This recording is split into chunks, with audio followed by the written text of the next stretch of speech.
ye be wure mu no pa mu se mo de saka ne babaya update ne buy as I see a show one some na more draw interest pa more draw interest was a man for interest some body camp Diana okay na ya na hu ni saying 3 years no aka be bosom na aso Yaya there, he gave a good account of himself. Just that the later stages of the contract, no, na Ibra, Edinia. That's what Kukura na. But on say Yaya a player bia or a sporadic squad player. Or no, and you bia. Yabeka say. What did Tim Nessin now? Sanity, but Ukiana, and also Umua. Oboa, Emmanuel Koi. Oba the first 2 video the mouse. I know there. Ama ohwasepel kama baba ya eno e players a me on say e ya na me players a asem ni omo me say te se kotoko team ne pa no wo ye player na asem ni hu a e ya na ye because asem obi a minim de but don say ensem no ebi die pie ebi die papa chen bi na so obi tibi manage ni die yi sanity oba this boni smase kama sanity I say teacher ni anu ho aba asemi e wa chekere fo bebiri o masesa nkwala bebiri egu omo na egu omu kon table so what ya nchi omu ndino what I say papa idea na ba teachers for ni bo mu doom light no yes once we were doom light no ko doom light na ka camera no science lab practicals na okay so doom light no oh enti teacher for be biri a o ma di sa abone ne but omu doom light nti enchi omu enti wo se yaya no nka wo anka ma ne second chance ana ka ma baba ya another opportunity ana me ka say it depending on the players available and the philosophy of the coach in the Bani club. Any the players available to Kotoko, any players a person at the Omushim. Sebaba contractor so. Yenya player be or to send a na a wumwa. Febeboa. Banki enya bi na be a man 1 year contract be in addition. I made come any problem. And one sembeba. Yeah, okay. Stanley Menzo a place call Eco South Africa. Inti and also update. Call no or the coin. And a wine ho and or the corner coy. Na for almost 45 minutes na Stanley didn't come on. That was South Africa. Catch almost say omunyabotre na bibiba. Inti also a wutie me obe nyabotre. Na sa akwanya ne bemu a ye de no so ho nsem no e de bebrɛw.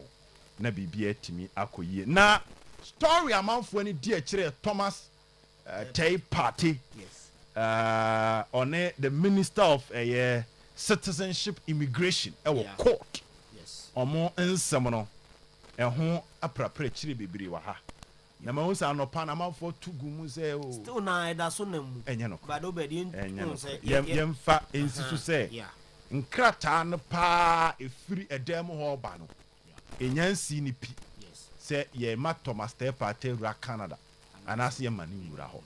Inti dia ba no pa no lawyers na bom nkure oma di nkomo oma di judge ni say ordinary ruling eba sorry ye ka say embae judge ni ruling my embae ti sana ti mo se nkofo ato agum so oma wie won say do da bia nsem amanfo pe ti no ye mu bi ho pre ne ye ja atum ntem unu ade no unim de aye Ghanaian media ni bi omo ye credible etugum enema international media ni bi omo so ye credible enso epiki bi sasa na tie na Ghanaian media fo ni bi asan fa international media de na omo be fa because of credible Ghanaian media fo ni bi and omo ntia on sa de na ye merry go round and e ko basa on say I say open news every Catalonia and Abasa na Catalonian radio a drop exclusive no sanity wo be fa no quick wo be fa de akosi because omo na dansu no sanity enti ya no mo fa ne say Ghanaian media ne say party de na yi a normally Ghana mpani for bebo Ghana for central for na mane ntem ansana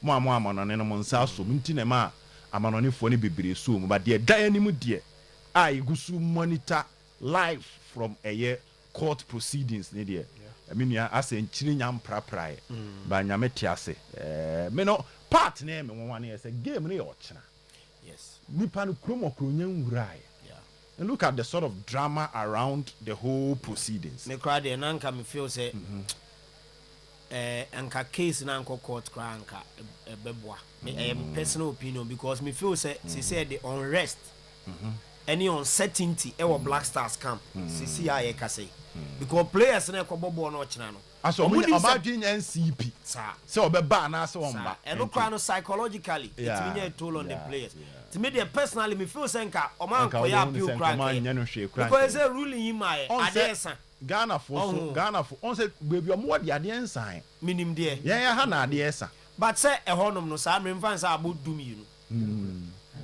abo be 12 no ochina na yebebo de ya anajo enti they have barely 24 hours the bebo game enti say ye prayer se chinchina omra no the last training now coach Carlos Cruz be there or be without party say stadium honom no say mandatory training cry and then e course ontimi nye bi enti on say but on say you kroma no ye common na ye di na no odin e betimi ayete say na mokura na de ne ba na mote die man to one among.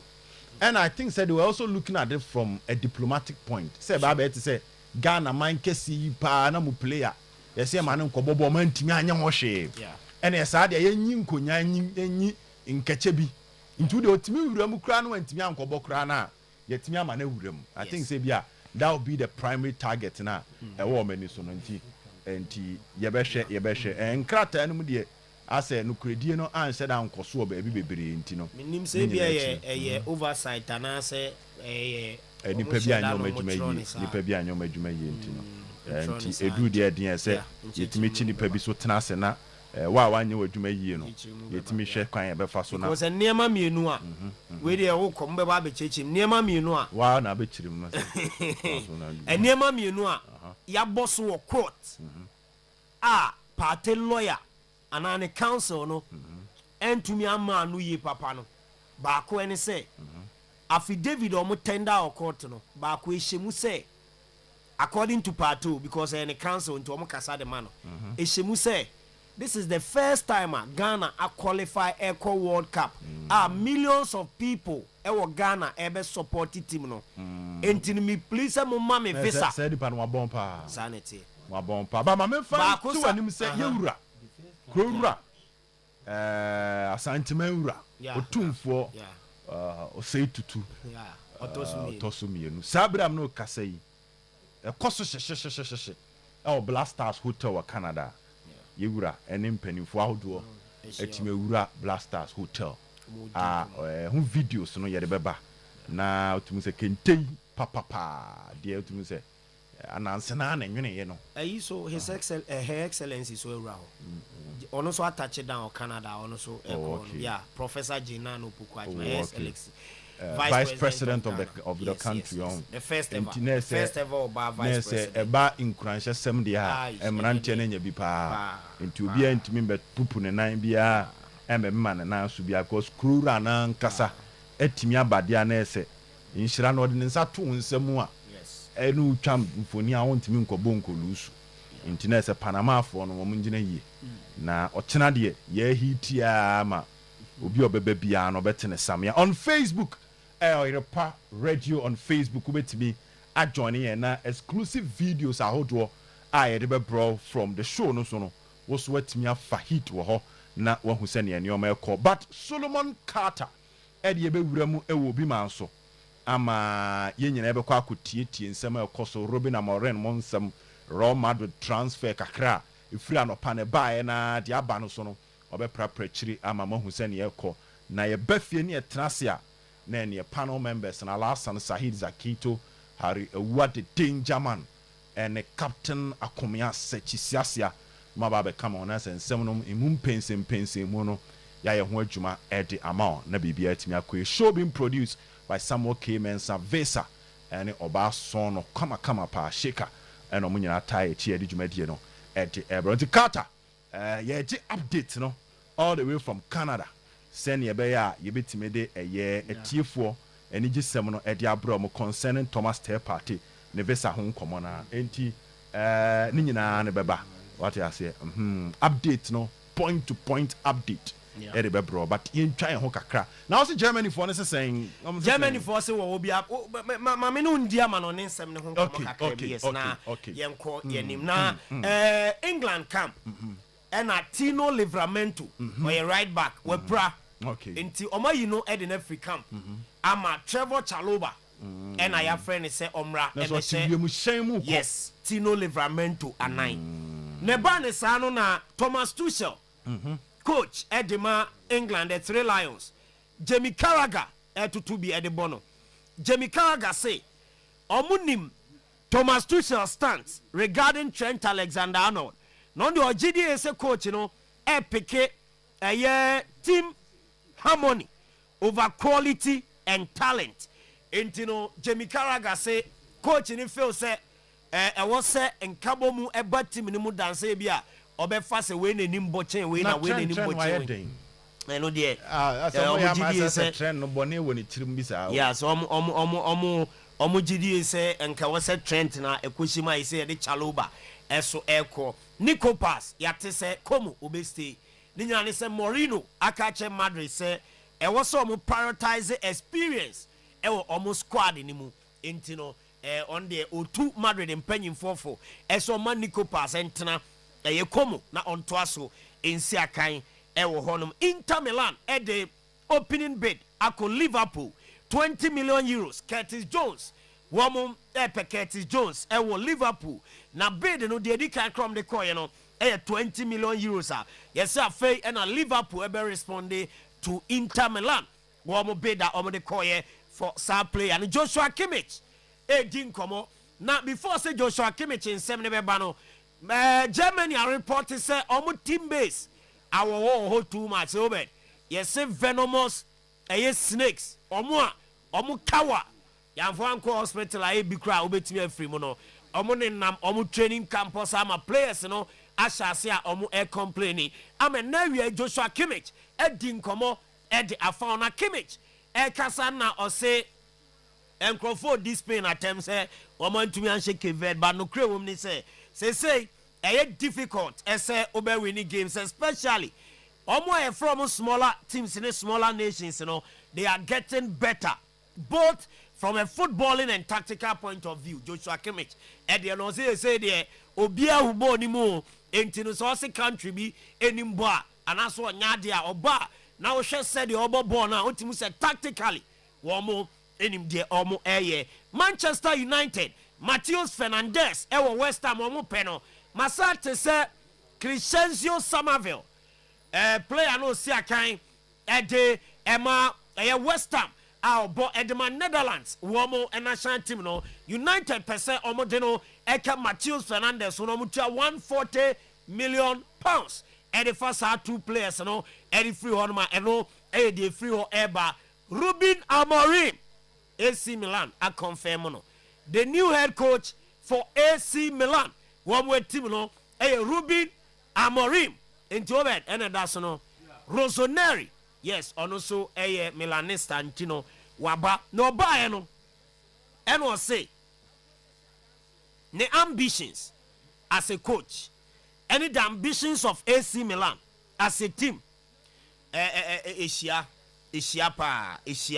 and was say Milan so a team kesia e wo wi ase omo history omo prestige omo extraordinary fans as koso kokochia eboa epeja pa na ebeboa ama ono so atumi aye nyoma bebre ewo ne coaching career mu a o say ontimi ntwen se obehye adwuma ase ede ama AC Milan wo mo team no owie ye na Jerry Canali a ono so ye AC Milan wo mo director o say Amorim the most prepared and innovative coach as he say emprempren owo eye football mu osi coach no a clear football identity or a well defined tactical approach and I say Ruben Amorim you be believe in offensive high intensity football and in the philosophy no fit perfectly with AC Milan a visionary Jerry Canelli one also enkomo wodi ene enwumre eno no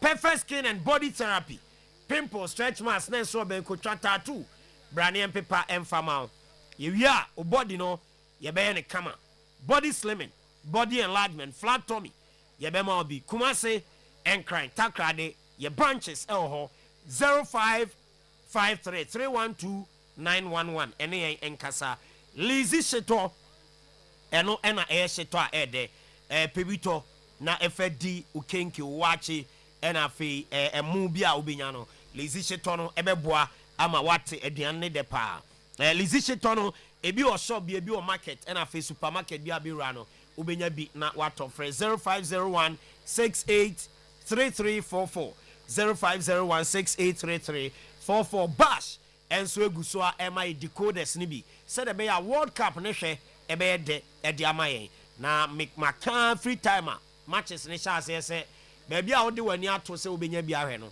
o matete ko dada emma so kopim se be world cup no ko bash ne koju decoder na oje a obeye installation amount na watumi ahwɛ recharge kama 33% discount on recharge bi a oye no bash na the amount afei odu wani chemu Abripo junction ship mu a ɛhɔ na bash ɛwɔ 0556 287757 0556 287757 Oyerepa nsuo ɛso ɛtayechi nsu krogen no ɛyɛ Oyerepa nsuo a ɛma nkwa nsuo a ahoɔden wom Oyerepa nsuo ɛno ɛna ɛyɛ kama na open nsuo ni bi atɔ a ne ba cho brata no so Yasantoa Senior High School enhwɛ ani mu hɔ no ma hɔ ɛna pi ɛwɔ anaso be frɛ 0539 596 165 0539 596 165 na waje Oyerepa nsuo no ebi yɛde si na show no atoa so ɛde amamo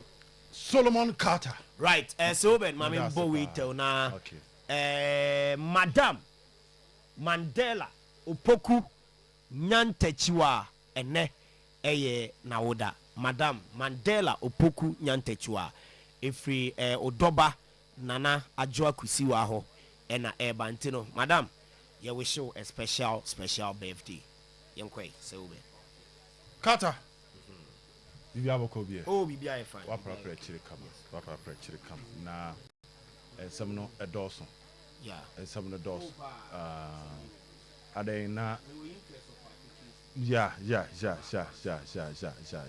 then kama me no nko so sorry ana kama me no nya adwuma ketu hebi eni o me course so e wo court ne no ka ma me no nya ho adwuma kakra emfama eye yetiefuo na emma bibia entimi enkoyenti se ne na no pa no ye tu dwa e wo today sports so no se Ghana ni de chef no Thomas Tay Party ni visa anko betimi de awura mu Canada on say e man miensa ene host to the World Cup USA Canada Mexico na se ne aye no wutimi ko ball no ba bia your man bi wo ha o station wo Canada nti so no bo home a na se wo a wo station ye ka station a wo bia wo no wo home matches no ye ma ne venue e wo US but e bia obi betimi a wo group room no ne home match no ye venue no Canada nse wonu ne kwa akobo no no bo home a se wo free US eko Canada na ne kobo sa na nhyehyɛ ne tie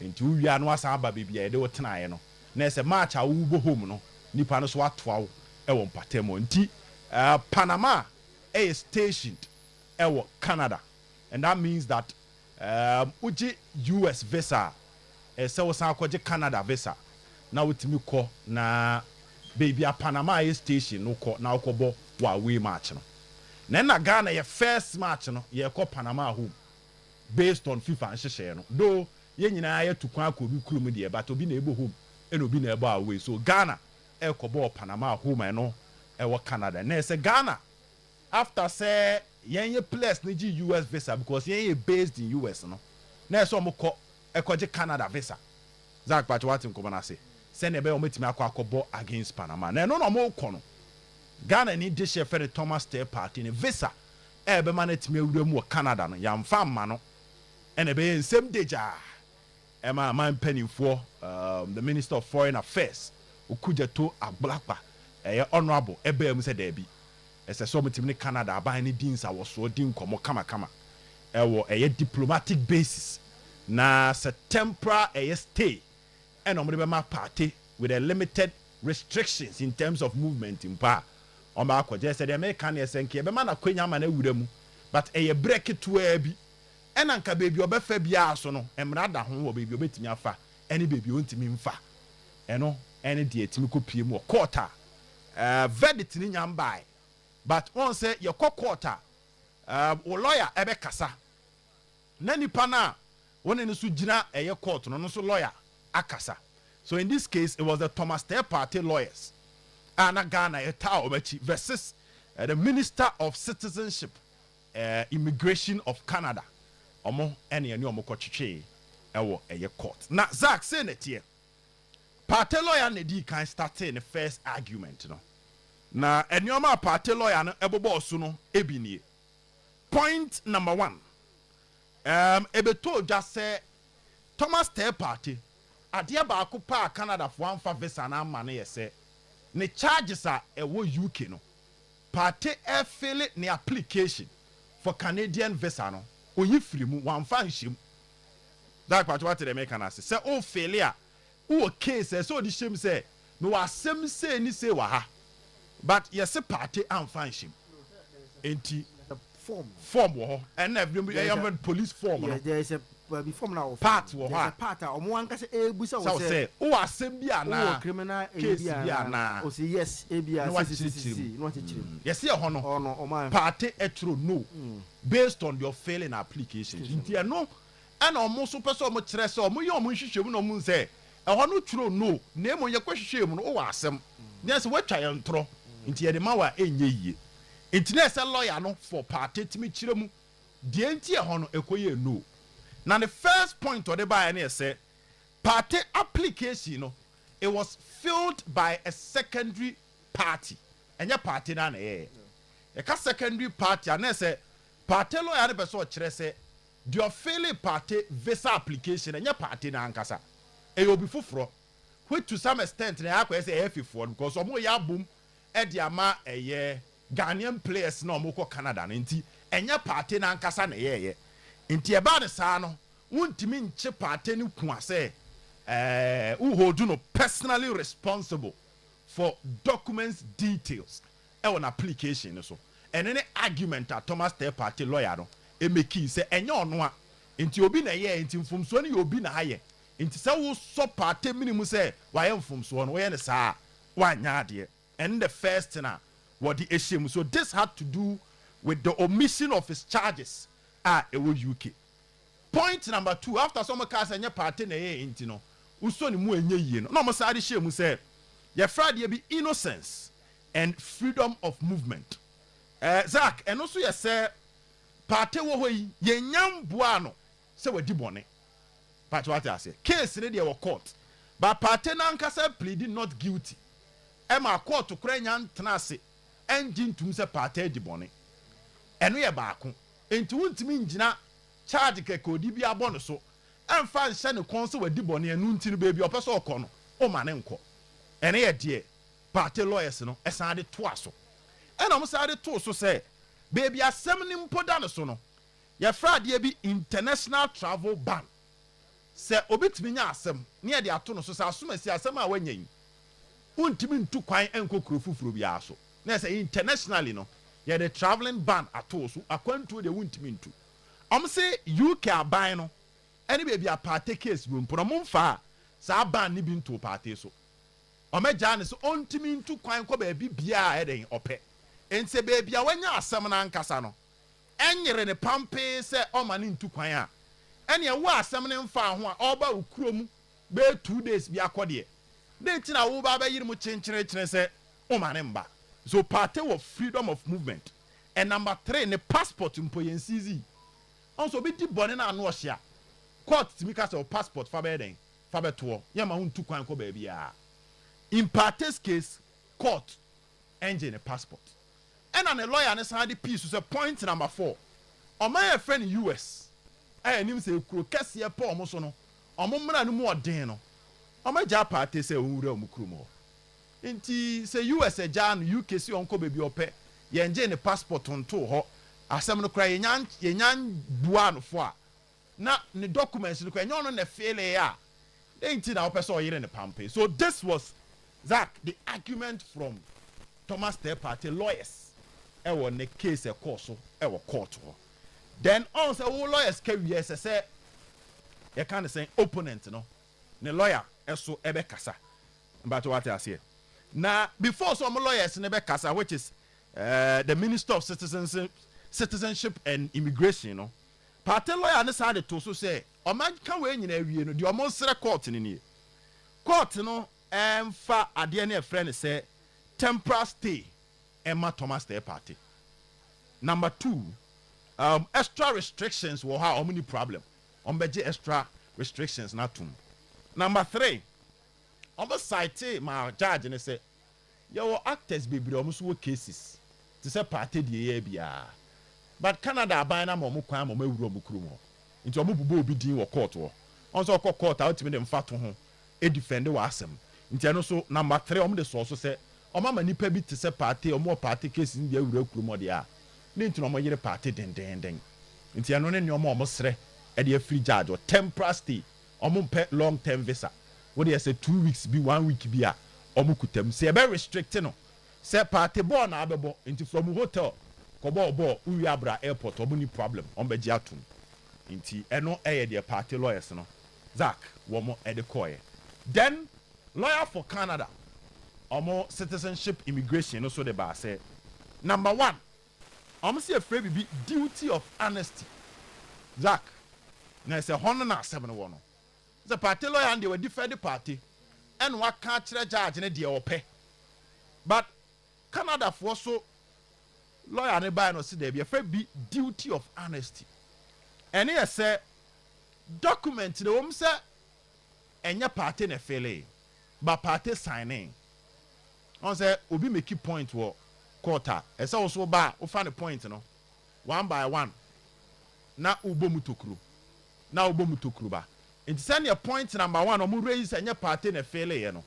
Ena Canada for no so lawyer ne ba so be duty of honesty. And you're not feeling but to signing. Inti Canadian lawyer no edit to so man no. And a judge in a peneso. Say the lawyer ne cano, immigration lawyer ne can no cre. Obi ne fail documents no maja to ba party signing. And son of best signers also go through. Bibia na wuji tum say ene de e tie o wabra bom ye pa. Inti say uyi sa de ni free man one man no kredie. Amba wo documents a wo de ba o maso e so open visa no wa ma no kredi amba and o mo fa say a critical piece of information e mu odu enti wo yi free mu ana say ka say wo ba be yo mo krokro de John bi enti o mo de to lawyer na nim no na lawyer na say no kre judge na say no kre party say he's responsible for it whether on na feel you obi na feel you wa sign nko ade e chekere wo enti e ho no na say judge na support wo Canada for no. Then point number 2. Almost a Canadian law no. On say party lawyer ne can say or freedom of movement. You enjoy the passport. Only international ban. And or at the end of any innocence. Because you enjoy to say born and why international way free. And a Canadian lawyers no so say there be omomra na de whether we are innocent to ya jo passport you enjoy passport almost say as long as owa asem de omomra se owa asem a omu hia wo ho omanka se ye charge wo intina se ombe so mo kire se omumbu omomra so intia ho no so no de party ka no lawyer say ka no se o freedom of movement ne ade no omo no so omo support to be ho de ante de judge ne ka se o form so ana wan form so and a party lawyer ne ka so de to so say e fra de bi reverser say e bi a captain ball na party bebo so ama na timi ambo na say later kram de verdict ba say party enke so man visa na ham na nya asie awie tie de omo ka mo say ham na nya asie awie nte ba sa wa ha party ana Canadian lawyer for no so say World Cup no bebo matches ne doors and say mo ka say ham beto party for missing the game one. There are other matches I bet me about which will mean that he will not miss the opportunity to play for his country and yet just one game to captain but what will be almost free ban sen ka so so kire so one ma part time boy akwanya so obesi akan e dia ma Ghana ne man wa ma sa akwanya na bo no Yes. And I'll say or missing, but yes. Or 2 other games or even more or group stage. John friend irreparable harm. Say harm. Se verdict ni ba later cry won't me and repair and some from my party. Oh. And almost say party lawyer and say the party money na obo no. Se wo sama wa ma part time ba irreparable harm to the player and also to the country.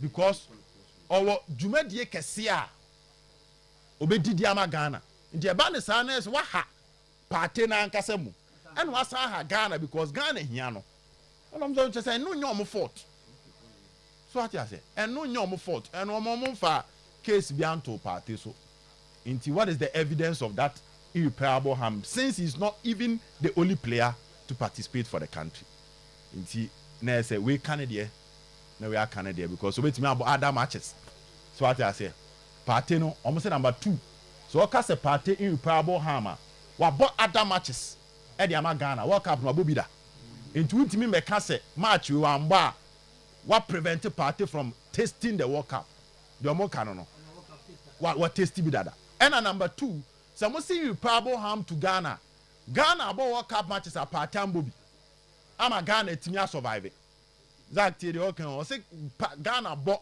other matches are part-time Bobby ama you can say Ghana survive it. So there is no evidence of party's absence causing enough damage to Ghana because Ghana survive it in other matches without party.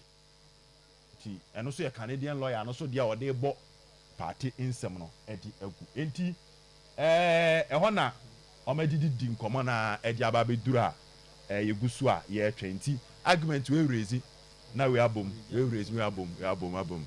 enti irreparable harm omabo agu freedom of movement omabo agu omo say ade na friend say kind of saying secondary party responsible for failing documents and no the law omo kan na judge ni so mu say wa sign the ene we abandon enti afa ni etwen say judge no akohye ne dem wetie ha etie ha no akohye ne dem ene etwen say judge ni pia de ode beba ye hu say ode ama no ana so mfa ma no enti de ba bonten say ye de ama party no enye no kore de course wo court ho no ena ye yi no one by one e de ama mo e wo highway sports so captain and Isaac de da ho no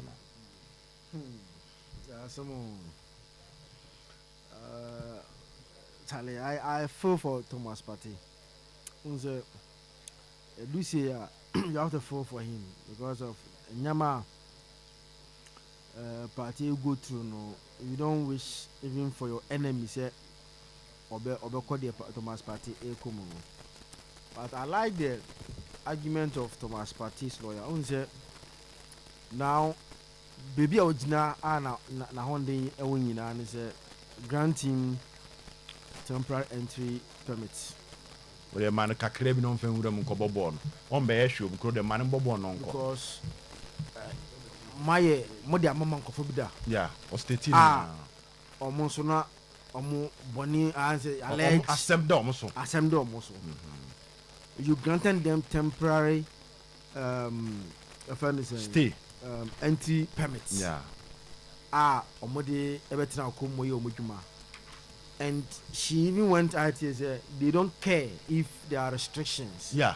So maybe obe fakra inform o de monya ne say hotel to stadium. Obe ne sa pepe no. One ball no ko.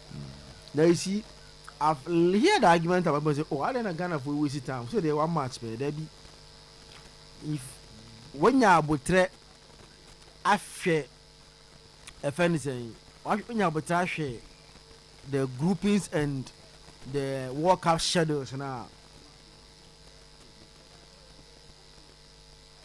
Obed, so Ghana, it was second in our group. Automatic, our run of 32, you're born in Canada. That is number 1. See, it also means, you're born 32 in Canada. But if you're able to qualify to run of 16, you are going to Canada. To Canada, on the idea. That is how the schedule is. Eti ademienu udi second automatically say ya fight and clear part o means run of the two automatically our group no What about the second piano? Oko Canada. I could one of 62. What about the third in our group? No. So who the third? We one of the third best teams now. But round 2 our Canada. But what mean you operating free more? Round of 16 no. Over Canada. So how the permutation is the reason why Ghana in your brain. So if you are following the oh, now they say one match again, China, Panama, say about USA 2 games, no. There be. They are not fighting just because of watching a game, but they are looking into the future. So that be say a qualifier. Say the better party will have the chance to go and play those games, no. Now American, I like lawyer no position. No. One. It is very clear, sir. They are hopeful the form. Why mistaken? Why? Your failure form, no. You can't blame him too much, because you need to be there. Just say Drew or no, me no ko. Obia, I don't know. In block, and Obia did the same thing. I don't know Obia did. No muko. You understand? It's attention. You can't blame him because documents they don't go through it. I just want to share. I'm follow my The reason why they don't go through is say process for the aim with the so you can't blame party, you can't blame the FE. Because FE they no in block. As any pabe. It's argument. They no fail a bad day at the most of the case a party will case be. It's on choose one I'm information. On information. Thomas Party on other side you can't blame him because oh my visa man sa to Jomudi. Say you as your man because one he has been in the 5-year visa on years a year yeah. They've taken away his 5 years on my Jeffrey in him. It's in Yako Nani. Every for a man or visa man or call USA. It's the reason why you can't blame Party say he trusts them because Omanaya visa amana and you know the man no all he has to do was to sign the document and he's going. I want to believe say all the things that have gone on no baby I follow party lawyer case ni statement ni defense as against a Minister of Citizenship Immigration of Canada and also anger no the buy now is it possible? Because judge in the first one now the first strength of party mo say we are meeting the charges say when you on the judge in the say there be what sign it on and I say no na kra na na say sana be sign so hwem. It looks like a man phone say just because judge and accept that Levan say reaction from the Canadian immigration system as a honor ya manner difficult for party. Oh yes, yes, we accept it, but in America, no, that is why they are now fighting on permanent resident, temporary resident permit, no, because now no, and yet, adia our bestie ayejuma, and as our baby be our offender saying, sorry, our Canada on he's only coming to play a game. After the game, Ghana moves back to their camp base to go and start preparing for their game. It's very interesting. Maybe you don't want to be in the shoes of Thomas Partey right now. What is going through now? UK now send Thomas Partey lawyer no Nigeria. UK now more than Senator or na more the BI na the open. Or Spain eba UK the BI the open or no. Omonje the passport. If you was a like danger in terms of obia mostly say wasem ona we in terms of omufi say we risk a year e bejo passport mo 2 point omonje the passport he's traveling he's working freely and you know time bia do na so court eti me there I support how they are defending Thomas Partey. Yeah. I think say me say confirmation be so say when the Canadian lawyer no e can so omomra no there whether you are guilty or not no they can decide not to allow you to enter as long as there is a charge no also judge ni raising said there be unco further by giving examples of situations or my rejected people just because they have a case.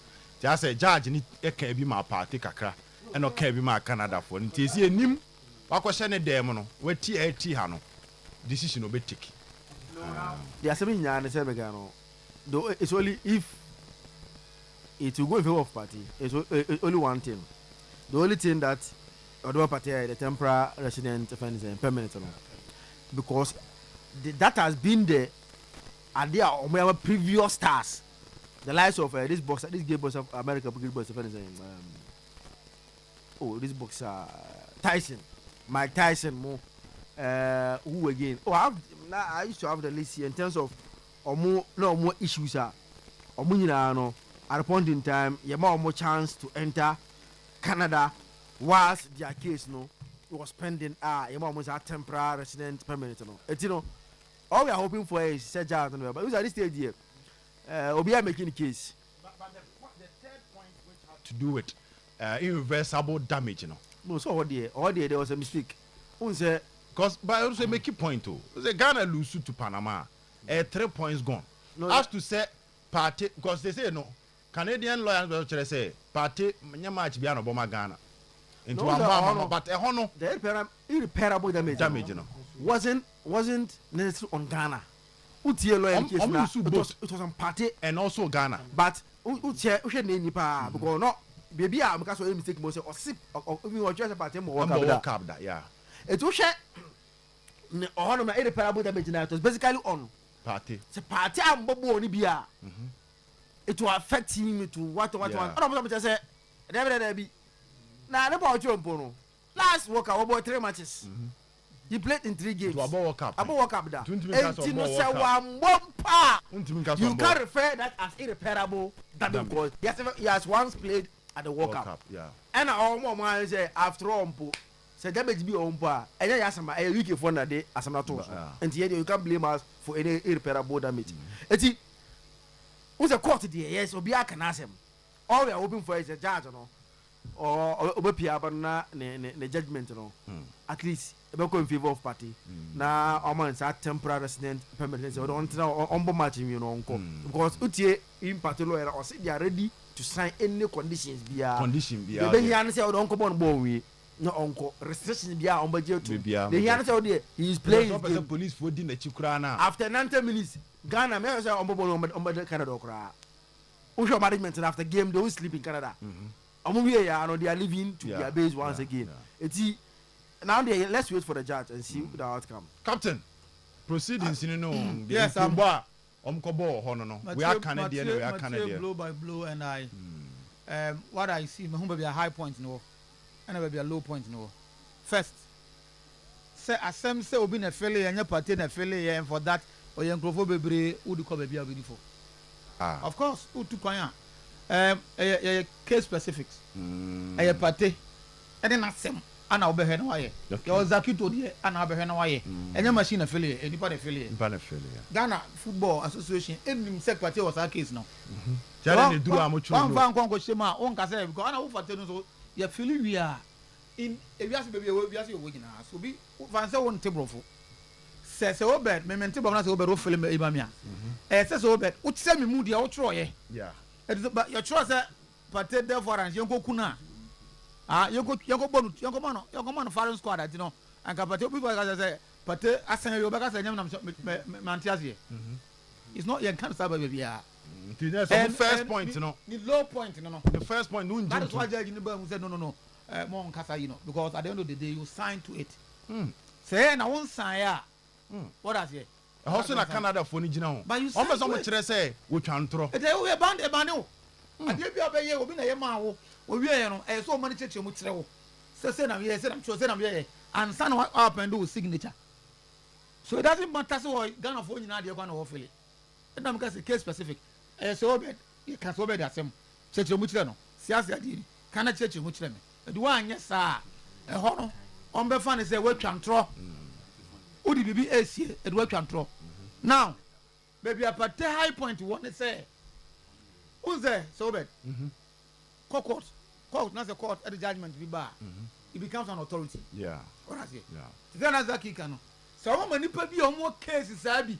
ewura kuro no ma awura that become a authority just say who argue case here just say betimi am say kwan wo ho you see the point even though mumra ni see that here ba mama but a man restrict obi na what similar case ama na ewura mu dia akwanya so ma yama nko on the man ko e erunti na patella a coach that authority no because a Canadian court na jitu mu so it becomes authority no mu court no so say if judge no ebe pardon pata ebe gina sa authority examples no mo make here nko be mo ram a case no but what does it Matthias but and trying to twa what does it whether by mistake or not no twa you see the point and one more someone mo can we can be about 3 matches to our qualification one match ain't even qualify won't call the next group so master maka say you probably damage now mo ka say or more dispute no so for time mo one Ghana one match in other words patena mu otimbo match em ye shetimbo mo you lose but say wa mo na you lose mpa manu to sumi na so e no chese Ghana out of the group but mo super so mo kire say e ball I say oh ha Ghana is it patela ya ne se da bi oh no baby o yam fom so no oh so ka se patembo bi da nti wa ma patambo a wa ha no nti no so Canadian fo no kwetwe ba asama wa bo bi pe ana mo ko say Ghana wono no ye sebofo a kire se wan gina mfimfin amba a birichi abo ena o man Ghana kakraka nyina yi su kira wo so abrante no mpanifo nyina abam se wo de mra bia mo de betum bia no ye beboa ma na ye ma ne mfa hawo bi enye so bewura mu kromo no adwane enye so ba bewura mu kromo ho na wapa ba bia afa mo de se mo pese mo de police fo di na chimpa ye nyina ebe ta akiri mo ma ne mbe ye na amfa hawo be Ghana the aspect of ye pleading no also you pray to the judge no say no judge no who tone down unko ye guy because red no the nyans wo twantro who case no one mo so I want to busa say pate say even US not failing or the shame one US or the shame one function and the lawyer na e ka che say onya we document ni to onya we I want to work cho some person who say US also mo ka say US for am na visa inte say muso mo de ma no and wo busa say na US who the shame or the shame say o case na so one function ka say the shame one another na how function two one function man is what US for so ntro the on lawyer na ka so ni in other words or maybe no jurisdiction be on mra the fact that ono no mra say we do case o ba bia US for ma visa UK no as for ma visa Australia for ma ono Canada was in the mra ni me mra say who case e o ba bia criminal case e o ba bia unni kwan so wura man ni every time make a say the highest point in Pate's argument no that authority no makotu because yes one also mra ni say obi a criminal is here olukwa so rom but my cousin I was a similar idea na some yeka eh dan on e man kwa mo ndo rom etu on say back mama kate pata some na dey no ebia on say my cousin ebi no all filling the form no akono odo indicate say mo case oh ade broni pen na say broni free say enye ene so wu twa ntro Sir Obed broni adia na koma nyo so ene say adia na white o say eye off white me wa adia na white it is all ko fill forms are so ko immigration forms are so ya yet me busa say what to find that you refuse to visa like you want to what you say and go very question make us know na come back but we try you na some more information about o travel you no ka you refuse because control the question be obebu say bia ye musa de kwa but no crane say F4 no adwumadie no baby touch ma yes they feel like F4 no later extra letter mpo e de koma Canadian embassy ni say almost sere omo and this letter was on 27th May as adie no ye de ma yan fa ma party na chew na sa fe na nti ye de no mo tena so wa bedru ne because 27th May na almost had the call say the Ghana Football Association extends its compliments. We write with reference to the visa application for Mr. Thomas Tepat, a member of the Ghana national football team. Attached are the request document for the necessary actions. We apologize for not including these documents during the initial application process. There's an initial application, no. If one amfa documents a cherese abrantie no or charge no anko. Inti after some refuse no, which some my check a letter na the mama date no. Refuse no a year 25th May and refuse party 25th May 2026 and refuse no. And at 27, no some refuse some the residency shame. Some the shame ma Ghana from penny for say why the amount funny any case in hon samanko. And at 27th Ghana for chro course almost romo. Fan chomo na we ne documents are not open into omunsum na omombwa. Inti why is that from 27th May hono or from 25th May no ya aware say yamfa visa na ma party no womo apply on 27th no o ma engage ever say government officials because government say 27th May there na 16th we are looking at around 20 days ago to 21 days ago. Yeah. And as that they make him just that what they make another me class be kura onim say we have ye see also kuma say pa na aban no so episode ye gi omudi pa o kai say honorable sports minister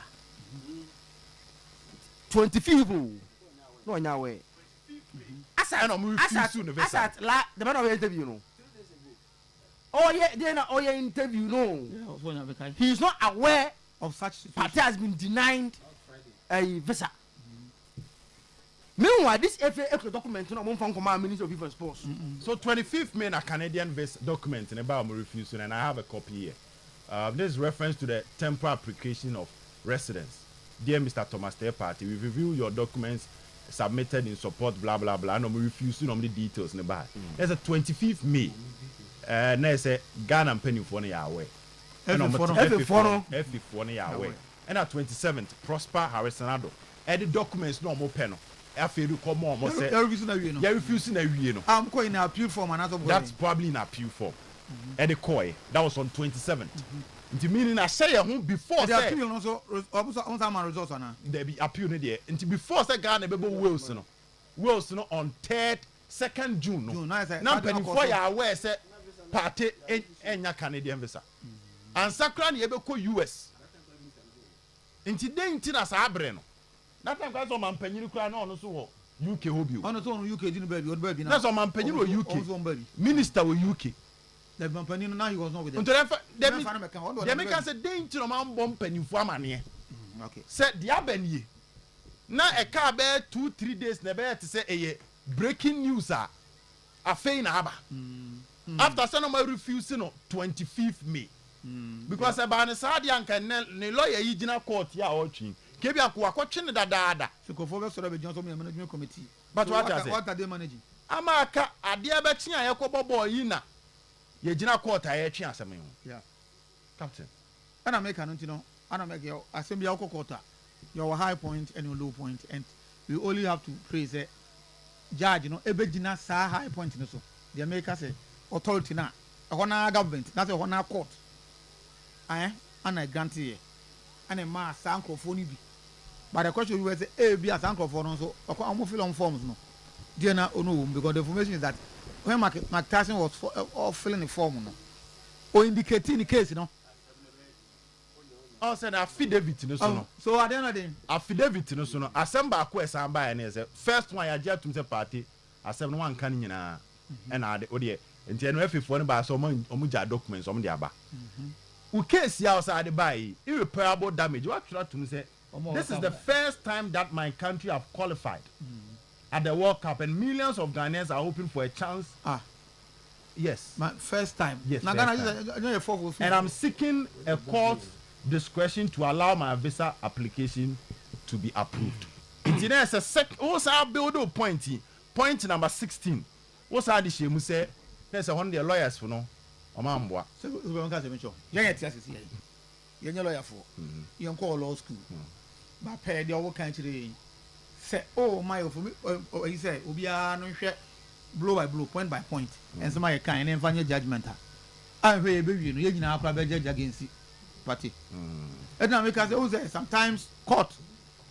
Oh, court no judge no betimi ahwe situation no no ahwe say oman ni nyina how oman ni nyina abamu ene niema na oman ni prepare so utia oman no prepare say wo so ka say empo no condition bi a wo ma bia no oman ni prepare say ombedi so etiro sa niema na o ma hwe ho na judge no ahwe the authority no so da ka say o ma men grant ade no emfa ma wo temporarily because all hwe ensem no say the position ensem na sanya sa pa na so say judge ne say or go strict by say them ensem no kwa ya ka sa the application ya ko ya budu to ase ne kudu or as the application na edu ko no but the lawyers no ko jo edu ko no eno mu kwa ntro kwa sangu first Ghana and the first time I go welcome yeah I don't hear from that thing you see the point so let's hope and pray say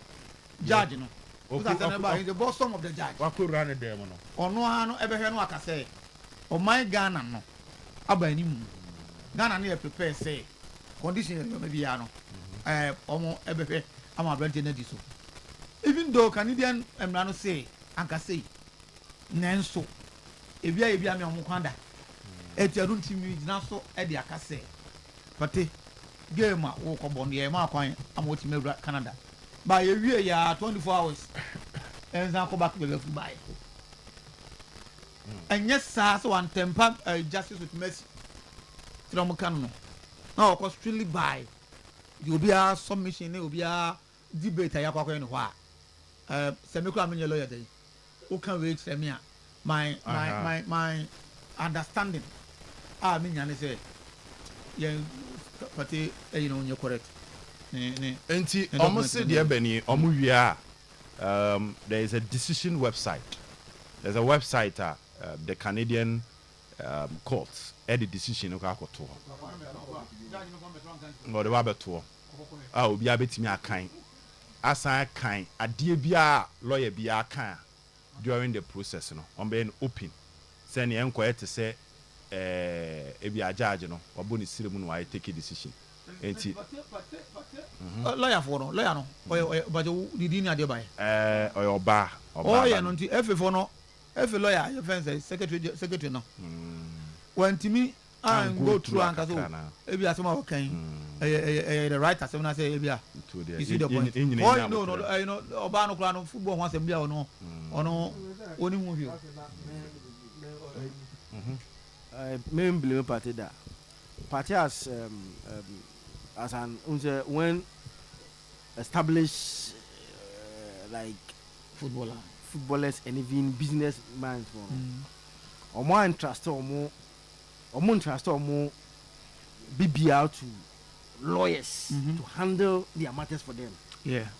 It's because I don't know pass I'm prefer read. You know he believes in the lawyers. Sanko for no. Got who do a beer. The minister so establish law firm handle when yama. They only bring it to you sign like you so and I'm trading. Sak akase for complex ina. Mo amowo internet no so no.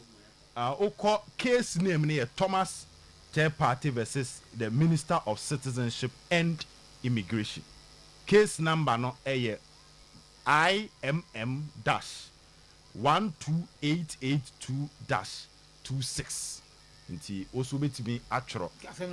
Nti eba wa be hu verdict. Nti case ni din ye Thomas Third Party versus Minister of Citizenship and Immigration. Case number IMM-12882-26. Nti ukwa also betimi ya. Nti asat sabidam no ka say Zakito verdict emba abonten. No be there. Ema obi en kan kire o say say omo de omo ye ya no mo de abeto ho. Omo website on ma beto na wakwa kenkan nya afi na case beba na afi ya en kata so mu aso. Nti Zach any party there no say I don't know what we should do now moving forward. Zach, you prepare with our party. I'm sure the coaches have prepared without party. Me are very sure say or more a prepared team with that party. Even though preparation and party count. Because until and right now Omukodru Trono no all their training schedules in no it was with party and now Omone training. You know, he has been part of the team. Just I'm sure say because of have you the documents be about on you. No sir. Documents be about file be about on you. And to say Kruma case affidavit no. It's on to go and release the document letter no. It's documents ni na ye ken kan no. Because Ghana the wheel of justice grants slowly. And the baby or the Captain, sir, and the cost Zoom meeting, Zoom, and lawyer and argument. The judge in it and that came no share Zoom face to face. Debbie. Now immigration lawyer no so argument and or more dear Zoom virtual. Into your match say a video conference and lawyers ni me no nyina e your argument na nti utia na also wait at that time na party so bet the room or the hotel oh bet me also on the baby one we jama lawyers no no mo kekan common some oni hobi nti mo wia na mo dia ba Captain sir mama mau omoni ba ya no wasan no problem no wasan because trust o de bi na nya fi na baby san se kire mu na o ye pentem kura kwa ya dia but as ye tie ila o de ba ya de be nya botra hwe mu na dia unu juma bi sika bi da bi so kokko intin sam no do so pa Captain bibia ba fine but Menzo Stanley and Stanley Menzo on a pro sports for akasa eye Hubert Jewu ni agency of South Africa and o dia to me say omo ne boy ne nkasa na on stay kotoko 1 year enka ho man on bo 1 year man na boy ni videos on ahwe no so stay wo kotoko 1 year enkoye USA bi enkoye Tanzania bi enkoye South Africa bi ebeye a top European club and a Hubert Jewu betimi awura oni o medi nkomo no extensively pa ze na opanyani abre se team no ombe hyehyɛ e dia fa brantie no what they say wa show no captain simple e wo captains no ranking no they say Samba ko and Henry Ansuko nti ababe kan Lord Amoa to assure mo say new captains e beba okotoko no leadership role Hubert Jewu e benya na chefa ti omo ne boy ne nkasa na kwantu office ne say scan kitenkete na aba no omo fa nto baby agency no kura suro say e bia na agency fee no person oton boy no oje a on fa nto na boy ne ntena Ghana kotoko 1 year na after sa 1 year no one ha deal e beba no ene nyoma o ma plan so the boy ne be famu no enkoye nkwanchen club bia captain. I like this. I was this is coming from a top football guru in Enzo meeting the agents no kasa. Many a times Ghanaian players will be caught prematurely. They go there, they mess up, they come back. By the time Banana imagine some year. So Unya Obia, he understands the job. Why you to a certain level. Why especially confident in your player. Now I can't say me be free say SOT. Football na idea of football no. Idea why you cannot predict. Say you cannot predict. But looking at the boy, the caliber of player we ne near thing and how take on players. So very good technical hands now or handle no air directing. The Papanica will come to pass. It will come to pass easily. As the Oka in Europa, it won't group player. Now, my man is 17 years. Now you're preparing. Seneba. Yes, Seneba. No, Mamma, tell me a player. No, Obed explode. And he cut the Biaba.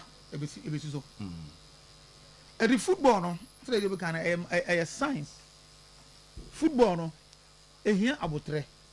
A here Obiti say Enzo no. Set one year abotre now all study.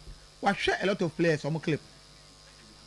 me free say baby on say baby wa play bi e ko se nya sika eni hia aye wo ha obe catch nipa ne say play we nuka so ko ba example yeah han ko jobo ku mahala na oko Denmark I remember me ne a football person we di komo o catch them say wono obe ko jobo ku a o man nko Denmark ne da anko mo esi no for 1 year anka ho enye 1 year kra na anka o masa offer no ntwam non tribal because o free say ko jobo ku e Denmark will not be good for him on football. Slow.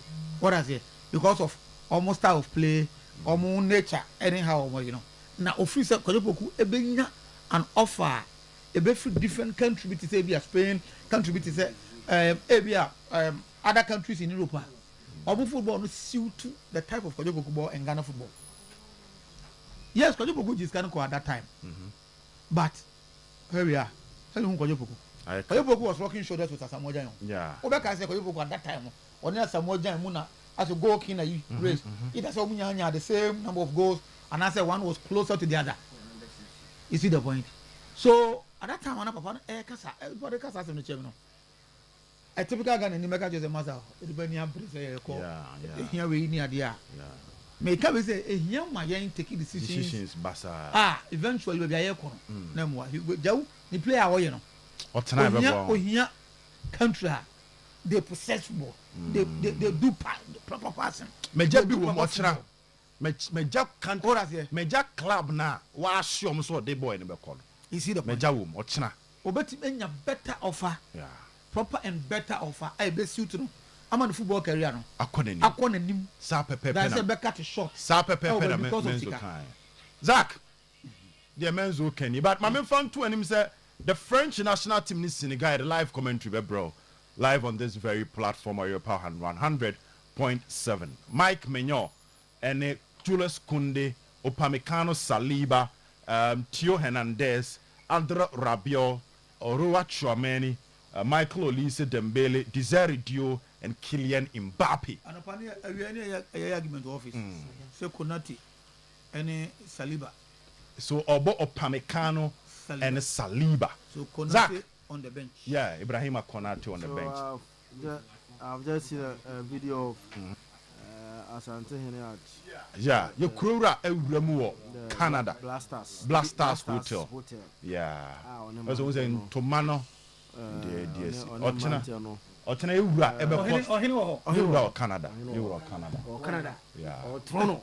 Come on. On the Blasters players, no. Come. Ebo bon komo.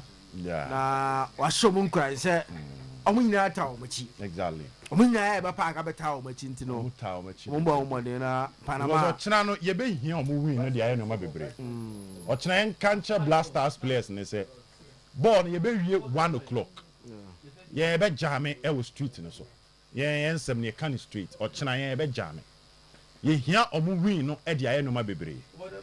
Asaboni a ya boy ho se ye be se o kire nyina no ebe yi a ejina Blasters players ni win so. Yes, any baby girls in media. Yes, vice president. Yeah, Chronom fast food. Okay. Chronom so no. You know mu. Enti omo nhye. Yes. Na ye nyum ni ginam na me gina kire a. Baby girls bibia be kama. Me sorry. Oh yeah. I'm a new team. I take you over. I'm a bibia timi akoyi.